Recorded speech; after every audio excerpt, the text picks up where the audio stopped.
KB. Ganesh കുമാറും കടന്നപ്പള്ളി രാമചന്ദ്രനും ഇന്ന് മന്ത്രിമാരായി സത്യപ്രതിജ്ഞ ചെയ്യും. വൈകിട്ട് 4 മണിക്ക് രാജ്ഭവനിലാണ് സത്യപ്രതിജ്ഞാ ചടങ്ങ്.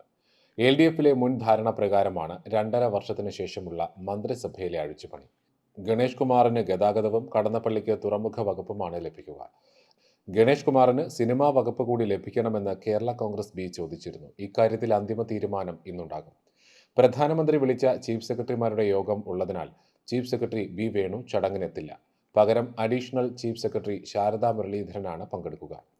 എൽ.ഡി.എഫിലെ ഘടകകക്ഷികൾക്കെല്ലാം മന്ത്രിസഭയിൽ പ്രാതിനിധ്യമെന്ന ഇടതുമുന്നണിയുടെ മുൻ ധാരണ പ്രകാരമാണ് മന്ത്രിസ്ഥാനത്ത് 2.5 വർഷം പൂർത്തിയാക്കിയ ആന്റണി രാജുവും അഹമ്മദ് ദേവർകോവിലും രാജിവെച്ചത്. പകരമാണ് കേരള കോൺഗ്രസ് ബിയുടെ കെ.ബി. ഗണേഷ് കുമാറും കോൺഗ്രസ് എസിന്റെ കടന്നപ്പള്ളി രാമചന്ദ്രനും രണ്ടാം പിണറായി സർക്കാരിന്റെ രണ്ടാം ടീമിൽ ഇന്ന് മന്ത്രിപദത്തിലേക്ക് എത്തുന്നത്. സർക്കാരും ഗവർണറും തമ്മിലുള്ള പോര് ശക്തമായി മുന്നേറുന്നതിനിടെ മുഖ്യമന്ത്രിയും മന്ത്രിമാരും ഗവർണറും ഒരിടവേളയ്ക്ക് ശേഷം മുഖാമുഖം എത്തുന്നു എന്ന പ്രത്യേകത കൂടിയുണ്ട് സത്യപ്രതിജ്ഞാ ചടങ്ങിന്.